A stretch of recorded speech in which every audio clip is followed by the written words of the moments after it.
안녕하세요. 김영진 목사입니다. 이 영상은 성경 통독하시는데 도움을 드리기 위해 마련한 영상입니다.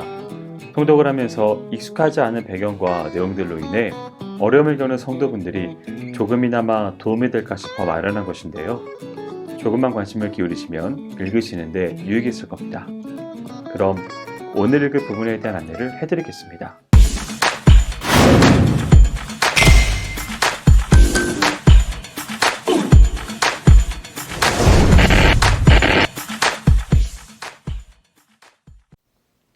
오늘 읽을 본문은 잠언 13장에서 15장까지입니다.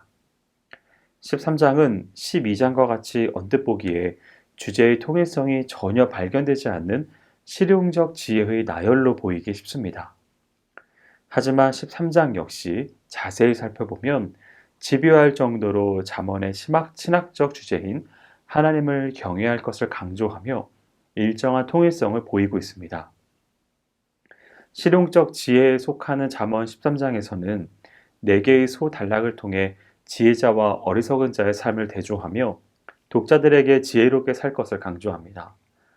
첫 번째 단락인 1절에서 6절을 통해 지혜자의 언행에 대해 말하는데 한마디로 지혜자는 언행을 조심하고 남의 이야기에 귀를 기울이고 거짓말을 하지 않는 사람이라고 합니다. 이 말씀은 우리에게도 실용적이고도 중요한 교훈을 줍니다. 우리는 남의 말에 귀를 기울이지 않으면서도 남의 이야기는 함부로 하는 경향이 있고 자신의 이익을 위해선 거짓말도 서슴지 않고 할 때가 많습니다. 이러한 행동은 어리석은 악인이 주로 하는 행동으로 잠언이 말하는 지혜자가 되기 위해선 절제된 언어 생활과 사소한 충고에도 귀를 기울여야 할 것입니다.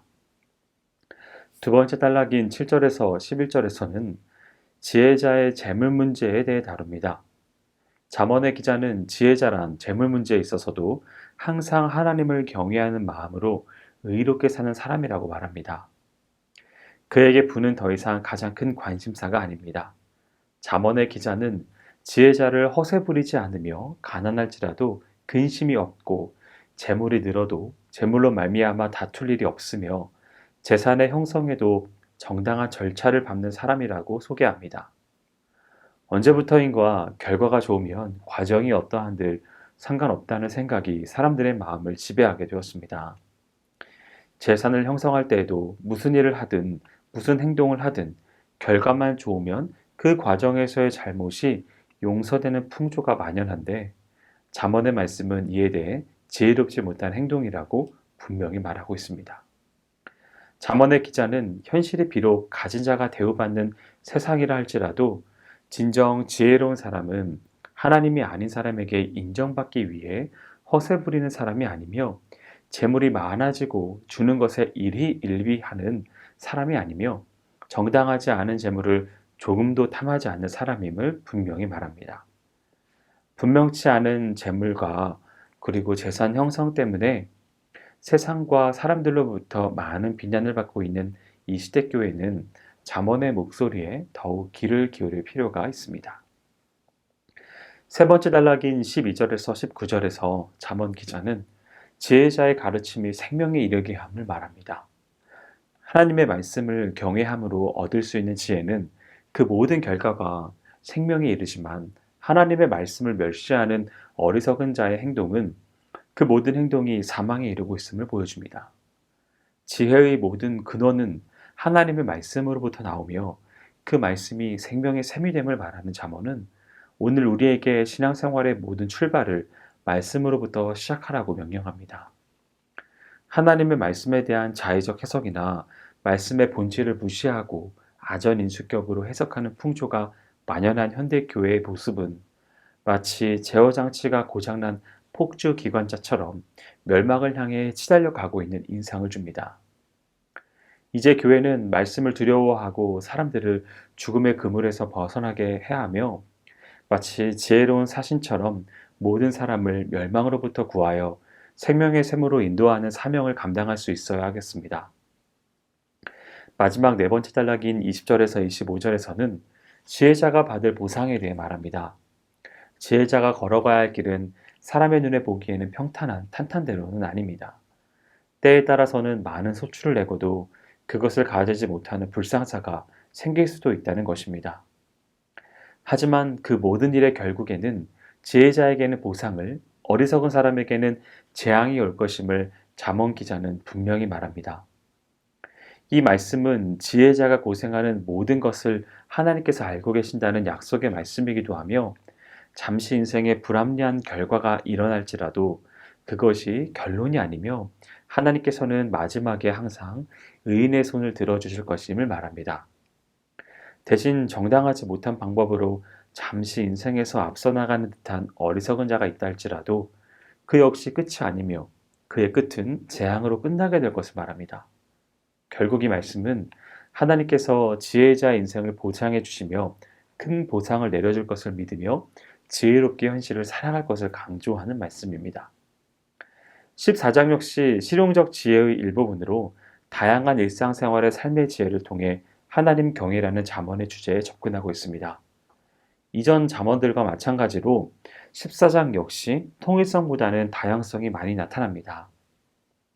하지만 잠언 기자는 1절의 말씀인 지혜는 집을 세우지만 어리석음은 집을 무너뜨린다는 주제를 중심으로 분명히 통일된 메시지를 선포합니다.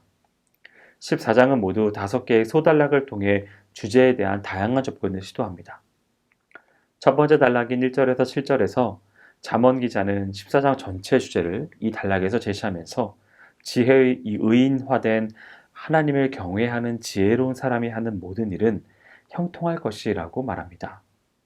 하지만 잠언 기자 역시 아직도 세상의 많은 사람들이 지혜의 말씀을 외면하고 다른 길을 걷고 있음을 인정합니다.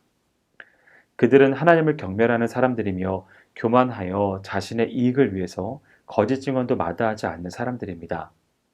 참된 지혜자가 되기 위해선 이러한 어리석은 사람들의 행동에서 벗어나 하나님께서 기뻐하시는 지혜자의 길을 걸으라는 것이 잠언 기자의 외침입니다.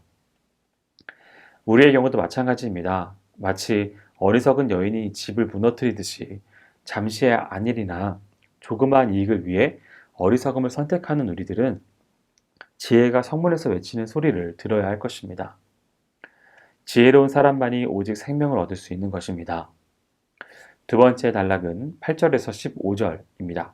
여기서는 보이는 것과 보이지 않는 것 사이에서 혹은 드러나는 일과 드러나지 않은 일 사이에서 지혜자는 언제나 사리를 정확히 판단하고 생명의 길을 걸어가고 있음을 말합니다. 지혜자는 자기가 걷는 길이 생명의 길임을 분명히 분별할 수 있으며 또 자신의 죄를 분별할 줄 알기에 늘 하나님의 은총을 받는 사람으로 하나님께 분명한 보상을 받을 사람입니다. 분별력 있는 삶의 모습은 복잡한 현대사회에서 더욱 필요합니다.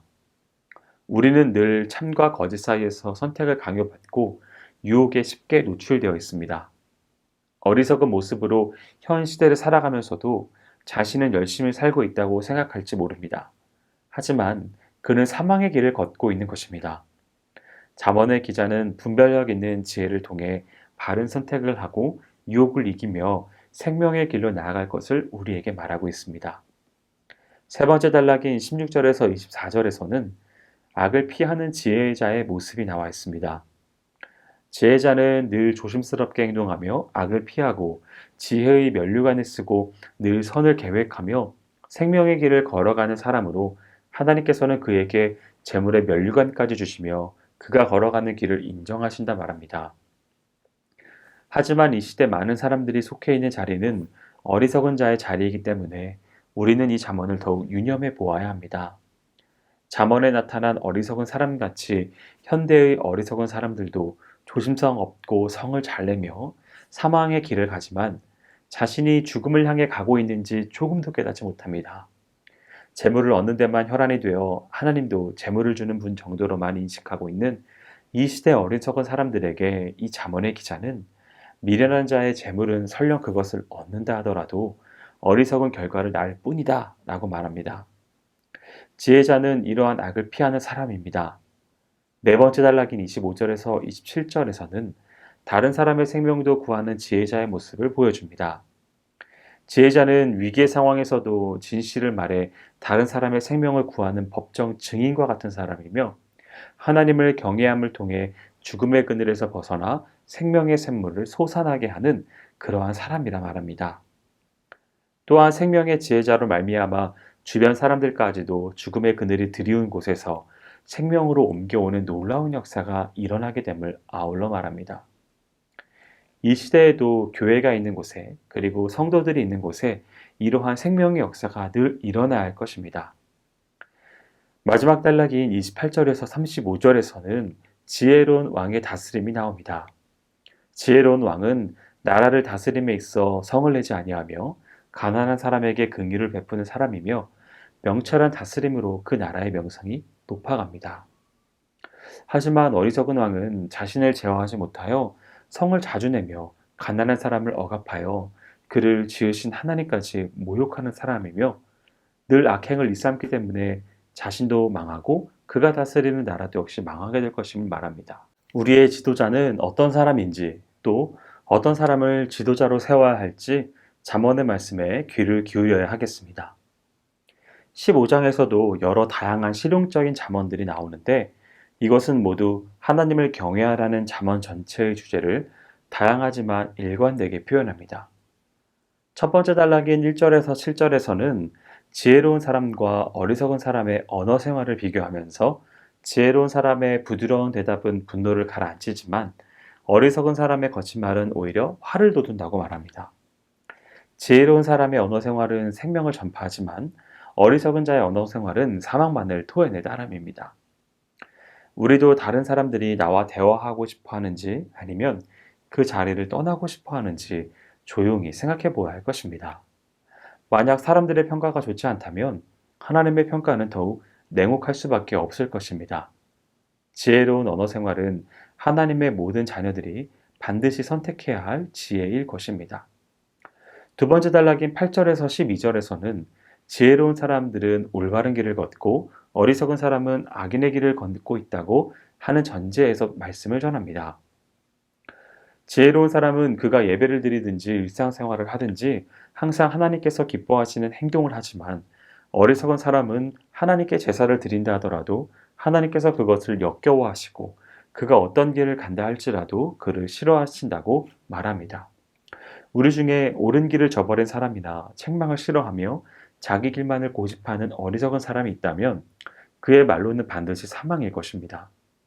우리의 예배가 버림받은 예배가 되지 않기 위해서는 어리석은 자의 길을 떠나 지혜로운 자의 길을 가는 삶이 선행되어야 할 것입니다. 세 번째 단락인 13절부터 17절에서는 마음가짐의 중요함을 말합니다. 한마디로 지혜로운 사람은 언제나 마음을 잘 다스리어 마음이 평안하기 때문에 그가 사는 모든 날이 잔칫날과 같이 즐겁지만 어리석은 사람은 스스로 자초한 고난 때문에 그가 사는 모든 날을 불행하다고 생각합니다. 이러한 생각의 차이가 삶을 낙원으로 혹은 지옥으로 만들 수 있다는 것입니다. 그렇기 때문에 우리는 부자가 되는 것보다 재산은 적어도 하나님을 경외하는 삶을 통해 늘 행복한 삶을 영위해야 할 것입니다. 네 번째 단락인 18절부터 24절에서는 지혜자의 가는 길의 끝과 어리석은 자가 가는 길의 끝을 대조하여 보여줍니다. 한마디로 지혜자가 가는 길은 위를 향하고 그 끝에는 생명이 있지만 어리석은 자가 가는 길은 아래를 향하고 그 길의 끝에는 사망이 기다리고 있다는 것입니다. 우리의 삶도 세상의 안위와 평안함만을 추구한다면 아래를 내려다보는 삶이라 할 수 있습니다.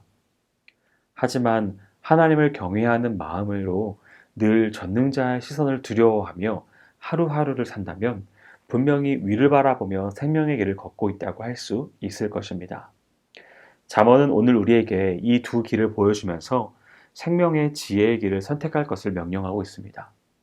마지막 단락인 25절에서 33절은 실용적인 지혜를 재차 강조합니다. 그러면서 지혜가 주는 마지막 교훈인 하나님을 경외할 것을 강조하고 하나님을 경외하는 지혜로운 자에게 하나님이 주시는 영광이 반드시 임하게 될 것임을 약속하며 단락을 마무리합니다. 여기까지 잠언 13장에서 15장까지 성경 통독을 하실 때 도움이 될 만한 내용을 전해드렸습니다.